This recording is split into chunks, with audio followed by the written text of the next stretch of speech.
اور خدمات میں شامل کیا جو یا تو ٹیکس فری ہوں گی یا صرف 5% ٹیکس وصول کریں گے۔ وزیر اعظم نے مزید کہا کہ جن اشیاء پر پہلے 12% ٹیکس لگایا جاتا تھا ان میں سے 99% یعنی تقریباً تمام کو اب 5% ٹیکس بریکٹ کے تحت لایا گیا ہے۔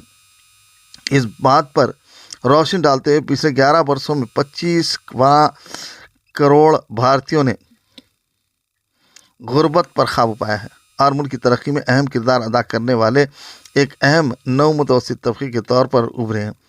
وزیر اعظم نے اس بات پر زور دیا ہے کہ اس نو متوسط طبقے کی اپنی خواہشات اور خواب ہیں۔ انہوں نے کہا کہ اس سال حکومت نے 12 لاکھ روپے تک کی آمدنی کو ٹیکس سے مستثنا بنا کر ٹیکس میں راحت دی ہے، جس سے متوسط طبقے کی زندگی میں خاطر خواہ آسانی اور سہولت ملے گی۔ وزیر اعظم مودی نے کہا کہ اب فائدہ اٹھانے کی باری غریبوں اور نو متوسط طبقے کی ہے۔ انہوں نے کہا کہ انہیں دوہرا فائدہ مل رہا ہے، پہلے انکم ٹیکس میں راحت کے ذریعے سے اور اب جی ایس ٹی میں کمی کے ذریعے۔ وزیر اعظم نے اس بات پر بھی زور دی کہ جی ایس ٹی کی کم شرحوں سے شہریوں کے لیے ذاتی خوابوں کو پورا کرنا آسان ہو جائے گا، چاہے گھر بنانا ہو، ٹی وی، فریج خریدنا ہو یا اسکوٹر، موٹر سائیکل یا کار خریدنا ہو۔ ان سب کی قیمت اب کم سے کم ہوگی۔ انہوں نے مزید کہا کہ سفر بھی زیادہ سستا ہو جائے گا کیونکہ زیادہ تر ہوٹل کے کمروں میں جی ایس ٹی کم کر دیا گیا ہے۔ جی ایس ٹی اصلاحات کے 3 دکانداروں کے پرجوش رد عمل پر خوشی کا اظہار کیا۔ انہوں نے کہا کہ وہ جی ایس ٹی میں کمی کے فوائد کو صارفین تک پہنچانے کے لیے سرگرمی سے کام کر رہے ہیں۔ وزیر اعظم نے کہا کہ بہت سی جگہوں پر اصلاحات سے پہلے اور بعد میں قیمتوں کو موازنہ کرنے والے بورڈز نمایاں طور پر آویزاں کیے جا رہے ہیں۔ اس بات پر زور دیتے ہوئے کہ ناگرک دیو بھاؤ کا منتر ٹیکس جنریشن جی ایس ٹی اصلاحات میں واضح طور پر چھلکتا ہے۔ وزیر اعظم نے کہا کہ جب انکم ٹیکس میں راحت اور جی ایس ٹی میں کمی کو ایک جگہ کیا جائے تو پچھلے سال کے دوران کیے گئے فیصلوں کے نتیجے میں بھارت کے لوگوں کے لیے 2.5 لاکھ کروڑ روپے سے زیادہ کی بچت ہوگی۔ انہوں نے یہ بھی تصدیق کی کہ یہی وجہ ہے کہ اسے بچت اتسو کہتے ہیں۔ اس بات پر زور دیتے ہوئے کہ وکست بھارت کے ہدف کو حاصل کرنے کے لیے خود کفیلی کے راستے پر غیر متزلزل عزم کی ضرورت ہے، پرائم منسٹر مودی نے کہا کہ بھارت کو خود کفیل بنانے میں ایک بڑی ذمہ داری ایم ایس ایم ایز پر عائد ہوتی ہے، بھارت کی بہت چھوٹی اور گھریلو صنعتیں۔ انہوں نے زور دے کر کہا کہ جو کچھ بھی لوگوں کی ضروریات کو پورا کرتا ہے اور ملک کے اندر تیار کیا جا سکتا ہے اسے مقامی طور پر تیار کیا جانا چاہیے۔ اس بات پر روشنی ڈالتے ہوئے جی ایس ٹی کی شرحوں میں کمی اور طریقہ کار کو آسان بنانے سے بھارت کے ایم ایس ایم ایز، چھوٹے پیمانے کی صنعتوں اور گھریلو کاروباری اداروں کو نمایاں فائدہ پہنچے گا۔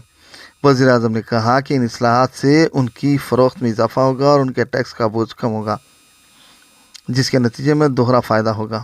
انہوں نے ایم ایس ایم ایز سے بہت زیادہ توقعات کا اظہار کیا ہے اور خوشحالی کے عروج کے دوران بھارت کی معیشت کی ریڑھ کی ہڈی کے طور پر ان کے تاریخی کردار پر زور دیا ہے۔ انہوں نے کہا کہ بھارت کی مینوفیکچرنگ اور مصنوعات کا معیار کبھی عالمی سطح پر تسلیم شدہ اور بہتر تھا۔ مودی نے اس فخر کو دوبارہ حاصل کرنے کی ضرورت پر زور دیا اور اس بات پر زور دیا کہ چھوٹی صنعتوں کی طرف سے تیار کردہ مصنوعات کو اعلیٰ ترین عالمی معیارات پر پورا اترنا چاہیے۔ انہوں نے کہا کہ بھارت کی مینوفیکچرنگ کو وقار اور عمدگی کے ساتھ معیارات کو عبور کرنا چاہیے اور یہ کہ بھارتی مصنوعات کے معیار کو ملکی عالمی شناخت اور وقار میں اضافہ کرنا چاہیے۔ وزیر اعظم نے تمام اسٹیک ہولڈرز پر زور دیا کہ وہ اس مقصد کو ذہن میں رکھتے ہوئے کام کریں۔ وزیر اعظم نے کہا کہ جس طرح سودیشی کے منتر نے بھارت کی جدوجہد آزادی کو تقویت بخشی ہے، اسی طرح یہ ملک کی خوشحالی کے سفر کو تقویت بخشے گی۔ انہوں نے کہا کہ بہت سی غیر ملکی اشیاء نادانستہ طور پر روزمرہ کی زندگی کا حصہ بن چکی ہیں اور شہریوں کو اکثر یہ احساس بھی نہیں ہوتا کہ ان کی جیب میں کنگھی غیر ملکی ہے یا دیسی ہے۔ مودی نے اپنے آپ کو اس طرح کے انحصار سے آزاد کرنے کی ضرورت پر زور دیا اور لوگوں پر زور دیا کہ وہ ملک کے نوجوانوں کے محنت اور پسینے سے بھری ہوئی میڈ ان انڈیا مصنوعات خریدیں۔ انہوں نے ہر گھر کو سودیشی علامت بننے اور ہر دکان کو دیسی اشیاء سے آراستہ کرنے پر زور دیا۔ وزیر اعظم نے شہریوں کی حوصلہ افزائی کی کہ وہ سودیشی کے یتیم فخر کے ساتھ اپنی وابستگی کا اعلان کریں۔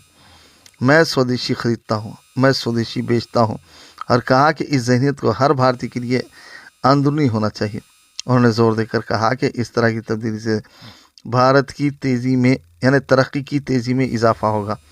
انہوں نے تمام ریاستی حکومتوں سے اپیل کی کہ وہ اپنے علاقوں میں پوری توانائی اور جوش خروش کے ساتھ مینوفیکچرنگ کی یونٹ کو فروغ دیں اور سرمایہ کاری کے لیے سازگار ماحول پیدا کر کے آتم نربھر بھارت اور سودیشی مہموں کی فعال طور پر حمایت کریں۔ انہوں نے یہ تصدیق کی کہ جب مرکز اور ریاستیں مل کر آگے بڑھیں گی تو آتم نربھر بھارت کا خواب پورا ہوگا، ہر ریاست ترقی کرے گی اور بھارت ایک ترقی یافتہ ملک بن جائے گا۔ اپنے خطاب کے اختتام پر وزیر اعظم نے جی ایس ٹی بچت اتسو اور نوراتری کے مبارک موقع کے لیے نیک تمناؤں کا اظہار کیا۔